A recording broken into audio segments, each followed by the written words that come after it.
मान लीजिए किसी की हड्डी टूट गई।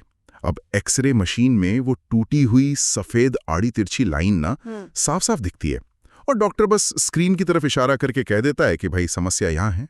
सही बात है, एक्सरे में कोई शक की गुंजाइश ही नहीं होती। जो है वो सामने है, बिना किसी लाग लपेट के। हाँ, और सच कहूं तो इससे एक अजीब सी तसल्ली भी मिलती है, क्योंकि इंसानी दिमाग को ना चीजों को साफ साफ देखने, समझने और उन्हें अलग अलग डिब्बों में रखने की आदत होती है। बिल्कुल। जब हमें पता चल जाता है कि बीमारी क्या है और कहाँ है, तो हमारा आधा डर तो वहीं खत्म हो जाता है ना। लेकिन सोच कर देखिए, अगर इसी एक्सरे मशीन को हम मानव विकास या जीवन के सबसे गूढ़ रहस्यों या फिर मृत्यु के पार क्या है इस दुनिया पर लगा दें, तो वो मशीन अचानक काम करना बंद कर देती है। वहां ब्लैंक हो जाता है सब, एकदम ब्लैंक। देखिए, मेडिकल साइंस ये तो बता सकता है कि शरीर का अंत कैसे हुआ, लेकिन उसके बाद क्या, वहां कोई क्लियर तस्वीर नहीं होती। वहां सिर्फ धुंध है, एक ऐसा रहस्य जिसे किसी भी वैज्ञानिक उपकरण से मापा नहीं जा सकता। और आज की हमारी ये गहन चर्चा इसी धुंधलेपन को चीरने की एक प्राचीन कोशिश पर आधारित है। हम बात कर रहे हैं हिंदू धर्म के 18 महापुराणों में से एक बेहद रहस्यमयी ग्रंथ की, गरुड़ पुराण। गरुड़ पुराण, बिल्कुल, जिसके बारे में लोगों को लगता है कि ये सिर्फ मौत, यमलोक और भूत प्रेतों की डरावनी कहानियों का एक पुलिंदा है। हाँ, अक्सर यही माना जाता है। लेकिन आज हमारा मिशन उन पन्नों को खंगालना है जो ये बताते हैं कि मौत के चश्मे से देखने पर ना जीवन की असली कीमत क्या होती है। सही कहा। अब जब मैंने इस ग्रंथ के बारे में पढ़ना शुरू किया तो मेरे दिमाग में सबसे पहला सवाल यही आया कि इसका नाम गरुड़ पुराण ही क्यों है। मतलब गरुड़, जो भगवान विष्णु के वाहन माने जाते हैं, वो तो एक पक्षी है। एक पक्षी जीवन और मृत्यु के ऐसे गूढ़ सवाल क्यों पूछ रहा है? क्या ये सिर्फ कहानी गढ़ने का एक तरीका है या इसके पीछे कोई गहरा अर्थ छिपा है? यहाँ जो बात सबसे आकर्षक है ना, वो ये है कि ये कोई साधारण कहानी नहीं है। ये एक बहुत ही शानदार और गहरा रूपक है, यानी एक मेटाफर है। अच्छा, कैसे? जरा सोचिए, गरुड़ कोई आम पक्षी तो है नहीं। आसमान के असीमित ऊंचाइयों पर उड़ते हुए उसके पास दुनिया का सबसे बेहतरीन बर्ड्स आई व्यू होता है। देख सकता है। वही गरुड़ जिसकी भौतिक दृष्टि सबसे तेज है, अब भगवान विष्णु से उन चीजों के बारे में पूछ रहा है जिन्हें किसी भी आंख से नहीं देखा जा सकता। यानी आत्मा और डेथ के बाद का सफर। हाँ, आत्मा, मृत्यु के बाद का सफर और कर्मों का हिसाब। ये इस बात का प्रतीक है कि इंसान चाहे दुनिया की हर चीज को देख ले, समझ ले, लेकिन जब तक वो जीवन और मृत्यु के इस अदृश्य चक्र को नहीं समझता ना, उसकी दृष्टि अधूरी ही है। बाप रे, ये रूपक तो सच में बहुत पावरफुल है। भौतिक दृष्टि बनाम आध्यात्मिक दृष्टि। चलिए इसको थोड़ा विस्तार से समझते हैं, क्योंकि इसी आध्यात्मिक दृष्टि से जब भगवान विष्णु गरुड़ा को डेथ के बाद का सफर समझाते हैं तो वो प्रेत कल्प खंड में यमलोक की यात्रा का बहुत ही बारीक वर्णन करते हैं। जी, बहुत डिटेल में है वो। लेकिन जिस एक चीज ने मुझे सबसे ज्यादा सोचने पर मजबूर किया ना, वो है वैतरणी नदी। कहा जाता है कि ये इस सफर का सबसे कष्टकारी हिस्सा है, जिसे पाप करने वालों को हर हाल में पार करना होता है। बिल्कुल। अगर मैं इसको आज के कॉर्पोरेट या थोड़ा मॉडर्न कॉन्टेक्स्ट में रखकर देखूं ना, तो ये मुझे एक अंतिम और सबसे क्रूर ऑडिट की तरह लगता है। जैसे कोई फाइनल क्लियरेंस टेस्ट हो, जहां जीवन भर के हर एक कर्म का, हर एक बही खाते का हिसाब चुकाना ही पड़ता है। सही पकड़ा, वहां कुछ छुपता नहीं है। वहां ना कोई रिश्वत चलती है, ना कोई सिफारिश काम आती है। कॉर्पोरेट ऑडिट वाली आपकी ये उपमा दिलचस्प तो है, लेकिन वैतरणी का कॉन्सेप्ट ना इस ऑडिट से कहीं ज्यादा गहरा और पर्सनल है। वो कैसे? देखिए, ऑडिट में तो आप फिर भी कागजों में हेरफेर कर सकते हैं, किसी सीए की मदद ले सकते हैं, लेकिन गरुड़ा पुराण में वैतरणी नदी का जो जिक्र है, वो असल में पानी या आग की कोई भौतिक नदी नहीं है। अच्छा, तो वो क्या है? मनोवैज्ञानिक और स्पिरिचुअल लेवल पर अगर हम देखें तो ये नदी इंसान के अपने ही किए गए बुरे कर्मों, उसके अनकहे पश्चातापों और उसके गहरे अपराध बोध यानी गिल्ट का एक उग्र प्रवाह है। वेट, यानी इंसान असल में किसी बाहरी नदी के खौलते पानी में नहीं डूब रहा है, वो अपनी ही किए गए कर्मों के दलदल में डूब रहा है। यही इसका मुख्य तंत्र है। जब इंसान जीवित रहता है तो उसके पास अपने बुरे कर्मों को सही ठहराने के लिए हजार तर्क होते हैं। हम एक्सक्यूजेस बना लेते हैं। बिल्कुल, वो खुद से झूठ बोल सकता है, दुनिया के सामने एक मुखौटा पहन सकता है, लेकिन मृत्यु के बाद चेतना के उस स्तर पर ना वो फिल्टर पूरी तरह से हट जाता है। ओह, वैतरणी इस बात का प्रतीक है कि अब आपको अपने ही कर्मों का सामना बिना किसी फिल्टर, बिना किसी झूठ के करना होगा। जो मानसिक और शारीरिक दर्द इंसान ने जीवन भर दूसरों को दिया है ना, बिल्कुल वही दर्द उसे उस नदी के रूप में खुद महसूस होता है। वो फिल्टर हटने वाली बात बहुत डरावनी भी है और लॉजिकल भी लगती है। अब मान लीजिए किसी ने इस वैतरणी नदी को पार कर लिया और यमराज के दरबार में पहुंच गया। उसके बाद जो चक्र शुरू होता है वो तो और भी पेचीदा है। जी, 84 लाख योनियों का चक्र। हाँ, वही। कहा जाता है कि कर्मों के हिसाब से आत्मा को पशु पक्षियों, कीड़े मकोड़ों या पेड़ पौधों के रूप में फिर से जन्म लेना पड़ता है। अब मुझे ये बात ना हमेशा से एक अंधीन और डर पैदा करने वाली सजा जैसी लगती थी। मतलब क्या इसके पीछे कोई साइंटिफिक या लॉजिकल बेस है या ये सिर्फ डराने के लिए लिखा गया है? इसे समझने के लिए हमें प्राचीन भारतीय दर्शन के चेतना के विकास को समझना होगा। अगर हम भारी भरकम शब्दों को थोड़ी देर के लिए किनारे रख देना, तो इसे एक वीडियो गेम के नजरिए से सोचिए। Video game? ये इंटरेस्टिंग है। कैसे? हाँ, मान लीजिए ये पूरा ब्रह्मांड एक बहुत बड़ा वीडियो गेम है और इसमें 84 लाख अलग अलग लेवल्स हैं। एक आत्मा सबसे निचले लेवल से शुरू करती है, शायद एक सिंगल सेल जीव या किसी पौधे के रूप में। ओके। फिर लाखों जन्मों तक संघर्ष करते हुए, एक्सपीरियंस बटोरते हुए वो एक एक लेवल पार करती है।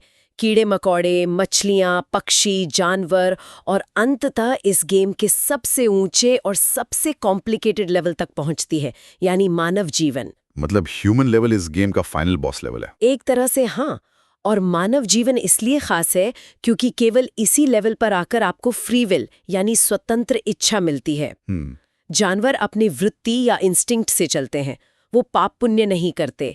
एक शेर अगर हिरन को मारता है तो वो उसका पाप नहीं है, वो उसकी नेचर है। सही बात है, उसको भूख लगी है तो वो मारेगा। बिल्कुल। लेकिन इंसान के पास ना चुनाव करने की आज़ादी होती है। अब अगर आप इस फाइनल लेवल पर आकर फ्री विल का गलत इस्तेमाल करते हैं, बुरे कर्म करते हैं, तो आप इस मिशन में फेल हो जाते हैं। और फेल होने पर क्या होता है? इस गेम का नियम ये है कि फेल होने पर आप वहीं से दोबारा शुरू नहीं करते, बल्कि आप वापस किसी निचले लेवल पर रीस्पॉन हो जाते हैं। ओह, यानी अगर मैंने अपना ह्यूमन फॉर्म बर्बाद किया तो मुझे वापस चींटी या पेड़ बनकर वो पूरी लाखों जन्मों की यात्रा दोबारा तय करनी होगी। जी हाँ। ये सच में रोंगटे खड़े कर देने वाला ख्याल है।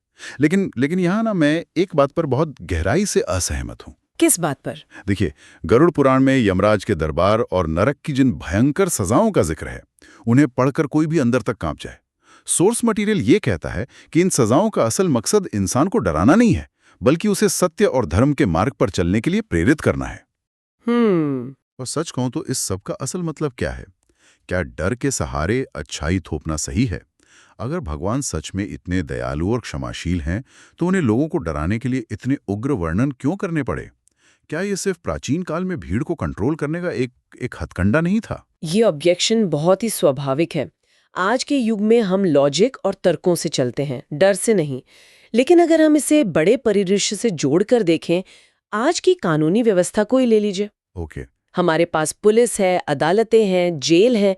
ये सब क्या है? ये भी तो डर पैदा करने वाले गार्डरेल्स या सुरक्षा घेरे ही है ना? ये बात तो है। अगर फाइन कटने का या ट्रैफिक कैमरा का डर ना हो तो शायद ही कोई लाल बत्ती पर रोके। बिल्कुल। अब जरा हजारों साल पीछे उस समाज की कल्पना कीजिए जहां आज जैसी कोई ग्लोबल जस्टिस सिस्टम या पुलिस नहीं थी। उस समय समाज को कैसे जोड़े रखा जाए, कैसे सुनिश्चित किया जाए कि ताकतवर लोग कमजोरों का शोषण ना करें।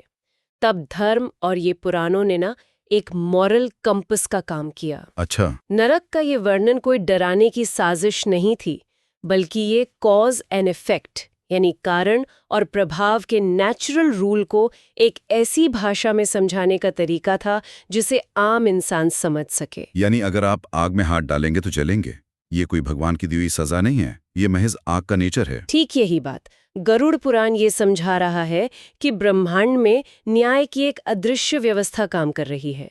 आप जो बीज बोएंगे, फल भी उसी का मिलेगा। सही बात है। नरक का वर्णन भगवान का गुस्सा नहीं है, बल्कि ये आपके अपने ही कर्मों का फाइनल रिजल्ट है। और जब आप इस कॉज एंड इफेक्ट को समझ लेते हैं ना, तो डर खत्म हो जाता है और जीवन के प्रति एक गहरी जिम्मेदारी का एहसास शुरू होता है। और शायद यही जिम्मेदारी का एहसास ना इस ग्रंथ को एक बिल्कुल नया मोड़ देता है। यहाँ बात सच में बहुत ही दिलचस्प हो जाती है। वो कैसे? क्योंकि जब मैंने इसके अगले हिस्से को पढ़ा तो मेरे होश उड़ गए। अगर 84 लाख योनियों के लेवल 1 पर वापस जाने से बचना है या वैतरणी नदी के उस खौफनाक फिल्टर से सेफली निकलना है, तो इसका सल्यूशन क्या है? ये हल गरुड़ा पुराण के नीति सार में दिया गया है। जी, नीति सार। मुझे लगा था कि यहाँ नरक से बचने के लिए कोई भारी भरकम पूजा पाठ या मंत्रों का जिक्र होगा, लेकिन ये हिस्सा तो बिल्कुल आज की किसी टॉप सेलिंग सेल्फ हेल्प या लाइफस्टाइल मैनेजमेंट बुक जैसा लगता है। देखिए, गरुड़ा पुराण का ये पहलू ना अक्सर मृत्यु की कहानियों और यमलोक के खौफ के शोर में पूरी तरह दब जाता है। ये ग्रंथ मौत की बात तो करता है, लेकिन इसका मेन फोकस इस बात पर ज्यादा है कि जीना कैसे है। वही ना, जैसे इसमें साफ सफाई पर जोर दिया गया है। उसमें स्पष्ट लिखा है कि जो लोग गंदे कपड़े पहनते हैं, बिना नहाए रहते हैं या अपने आसपास गंदगी रखते हैं, उनके पास लक्ष्मी यानी समृद्धि कभी नहीं टिकती। बिल्कुल सही। फिर इसमें डाइट के रूल्स हैं कि कैसा खाना खाना चाहिए, किस तरह का अन्न शरीर और मन को असर करता है, और सबसे मजेदार बात, मुश्किल समय में धैर्य कैसे रखें और दुश्मनों से कैसे बचें, इसके तरीके भी बताए गए हैं। जरा सोचिए, एक मौत से जुड़ा ग्रंथ असल में पर्सनल हाइजीन, डाइट प्लान और स्ट्रेस मैनेजमेंट की क्लासेस दे रहा है। और सबसे बड़ी बात यह है कि ये सब एक दूसरे से बहुत गहरे लेवल पर जुड़ा हुआ है। जब हम साफ सफाई की बात करते हैं तो ये सिर्फ कीटाणुओं से बचने का तरीका नहीं है। हाँ, आज की साइकोलॉजी भी ये मानती है कि आपका बाहरी एनवायरनमेंट आपके मेंटल हेल्थ का ही एक आईना होता है। जो व्यक्ति मैले कपड़े पहनता है या गंदगी में रहता है, वो धीरे धीरे आलस्य और नेगेटिविटी से भर जाता है। अस्त व्यस्त इंसान के विचार भी अस्त व्यस्त होते हैं। और जहां विचारों में क्लैरिटी नहीं है, वहां सफलता कैसे मिलेगी? बिल्कुल। अच्छे कर्म करने के लिए आपका मन शांत और साफ होना चाहिए। समृद्धि के लिए डिसिप्लिन चाहिए। और जो सफलता के मंत्रों में धैर्य की बात की गई है ना, वो तो असल में अच्छे कर्मों की ही फाउंडेशन है। इसको थोड़ा और समझाइए। धैर्य और अच्छे कर्मों का आपस में क्या डायरेक्ट कनेक्शन है? देखिए, इंसान बुरे कर्म कब करता है? अक्सर तब जब वो जल्दबाजी में होता है, डरा हुआ होता है या किसी मुश्किल सिचुएशन में घबरा जाता है। हाँ, पैनिक में आके गलत डिसीजंस लेता है। सही का बेईमानी, चोरी, झूठ, ये सब शॉर्टकट्स हैं। और शॉर्टकट इंसान तभी लेता है जब उसका धैर्य खत्म हो जाता है। गरुड़ा पुराण इंसान के इन्हीं बेसिक पहलुओं को सुधार कर उसे अंदर से स्ट्रांग बना रहा है। क्या बात है! अगर आपका शरीर स्वस्थ है, मन साफ है और आप में पेशेंस है, तो आप बुरी सिचुएशंस में भी शॉर्टकट नहीं लेंगे। आप अपने आप धर्म के मार्ग पर चलेंगे। यानी ये सारी लाइफस्टाइल टिप्स असल में उस भयंकर वैतरणी नदी को पार करने का आर्मर है जो आप आज ही तैयार कर रहे हैं। कमाल है। हर दिन नहाकर साफ कपड़े पहनना, सही खाना खाना और मुश्किल समय में शांत रहना, ये सिर्फ एक अच्छी आदत नहीं है। ये असल में अपनी आत्मा को उस फाइनल ऑडिट के लिए प्रिपेयर करना है। बिल्कुल। अब अगर हम अपनी जिंदगी में ये सब कर रहे हैं, तो हमने अपना पार्ट तो प्ले कर दिया। लेकिन जीवन का एक आखिरी चक्र वो भी है जहां हमारा समय खत्म हो जाता है और हमारे परिवार की भूमिका शुरू होती है। जी, अंतिम संस्कार और श्राद्ध। हाँ, इस ग्रंथ में मोक्ष, अंतिम संस्कार, श्राद्ध कर्म और पिंडदान के महत्व पर बहुत डिटेल में चर्चा की गई है। बताया गया है कि परिवार वालों के द्वारा किए गए दान पुण्य से मृत आत्मा को शांति और सद्गति मिलती है। अंतिम संस्कार और श्राद्ध के ये रूल्स ना दोहरे स्तर पे काम करते हैं। स्पिरिचुअल बिलीफ तो ये है ही कि वो इस आत्मा की आगे की यात्रा को आसान बनाते हैं, लेकिन इसका एक बहुत बड़ा साइकोलॉजिकल पहलू भी है जो पीछे छूट गए परिवार के लिए है। अच्छा, एक तरह से शोक से उभरने का तरीका। हाँ, जब कोई अपना इस दुनिया से जाता है ना, तो इंसान को सबसे बड़ा दुख ये होता है कि काश मैं उसके लिए कुछ और कर पाता। हाँ, वो गिल्ट रह जाता है। या काश मैं उसे बचा पाता। श्रद्धा और दान पुण्य की ये व्यवस्था परिवार को उस बेबसी, अपराध बोध और उस गहरे शोक से बाहर निकालने का एक बहुत ही इफेक्टिव माध्यम है।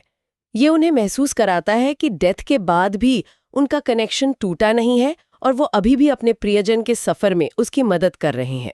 ये सच में एक बहुत ही खूबसूरत विचार है जो फैमिली को इमोशनल सपोर्ट देता है। लेकिन इसी से जुड़ी एक ऐसी गलतफहमी भी है जिसने मुझे बहुत हैरान और थोड़ा निराश भी किया। किस बारे में? मतलब समाज ने ना इस पूरी किताब को एक बहुत ही गलत सांचे में ढाल दिया है। बहुत से लोग ये मानते हैं कि गरुड़ पुराण को घर में नॉर्मल दिनों में पढ़ना अशुभ होता है। इसे सिर्फ और सिर्फ तभी बाहर निकाला जाता है जब किसी की मृत्यु हुई हो। जी। लेकिन इसके सोर्सेस से ये बात पूरी तरह साफ है कि यह धारणा बिल्कुल गलत और आधारहीन है। इससे एक बहुत ही महत्वपूर्ण सवाल खड़ा होता है, बल्कि मैं कहूंगी कि ये इस पूरे ग्रंथ की सबसे बड़ी विडंबना है। कैसे? जिस ग्रंथ में सफलता के मंत्र हैं, जो बता रहा है कि आपके कपड़े, आपका खाना, आपकी आदतें और आपका धैर्य आपका फ्यूचर तय करेंगे, उसे लोग तब पढ़ रहे हैं जब इंसान मर चुका है। एक मृत व्यक्ति को साफ सफाई और धैर्य के पाठ से क्या फायदा होगा? वही तो। ये तो बिल्कुल वैसा हुआ कि कोई व्यक्ति पूरी जिंदगी एक खराब मशीन चलाता रहा, गलत तरीके से उसका इस्तेमाल करता रहा, और जब वो मशीन पूरी तरह कबाड़ हो गई तब आप अलमारी से निकालकर उसका मैनुअल पढ़ रहे हैं। बिल्कुल सही एग्जाम्पल दिया आपने। ज्ञान का क्या फायदा अगर वो जीवन रहते अप्लाई ना हो सके? 100% सही कहा आपने। ये ज्ञान असल में जीवित लोगों के लिए है। ये ग्रंथ हमें मृत्यु का आईना इसलिए दिखाता है ताकि हम जीवन की कीमत को समझ सकें। देखिए, मृत्यु की अनिवार्यता का जो ख्याल है ना, वो इंसान के अहंकार को तोड़ता है। जब आपको ये पता होता है कि एक दिन ये सारा खेल खत्म होना है और सिर्फ आपके कर्म आपके साथ जाएंगे, तो आप छोटी छोटी बातों पर लड़ना छोड़ देते हैं। सही बात है, ईगो खत्म हो जाती है। आप जीवन को ज्यादा अवेयर होकर जीते हैं। आप दूसरों को बेवजह कष्ट नहीं देते, और यही गरुड़ पुराण का असली ऑब्जेक्टिव है। यानी अगर हम इन सब बातों को एक साथ रखकर देखें तो गरुड़ पुराण यमलोक का कोई डरावना टूरिस्ट गाइड नहीं है। ये साफ सफाई, धैर्य, सही भोजन और सत्य के मार्ग पर चलने की एक बेहद ठोस प्रैक्टिकल गाइड है। बिल्कुल। ये मौत के चश्मे से जीवन को संवारने की कला सिखाता है। ये बताता है कि आप आज जो भी छोटी से छोटी चीज कर रहे हैं ना, जो विचार मन में ला रहे हैं, वो सब उस अंतिम ऑडिट का ही एक हिस्सा बन रहा है। इस ग्रंथ ने जिस तरह से कर्म, साइकोलॉजी और आर्ट ऑफ लिविंग को एक साथ पिरोया है, वो सच में अद्भुत है।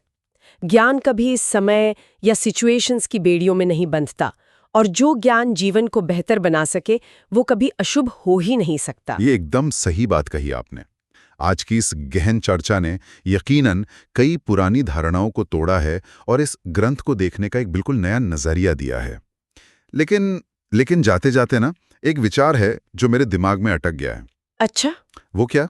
इस पूरी चर्चा की गहराई से एक ऐसा सवाल निकला है जो मैं सभी के साथ शेयर करना चाहता हूँ। हमने अभी बात की ना कि कैसे गरुड़ा पुराण कहता है कि परिवार वालों के द्वारा किए गए दान, पुण्य और श्राद्ध से किसी मृत आत्मा की आगे की यात्रा आसान हो सकती है। जी बिल्कुल। अगर ये सच है तो क्या इसका सीधा सा मतलब ये नहीं है कि हमारे कर्म सिर्फ हमारा अपना पर्सनल बैंक अकाउंट नहीं है?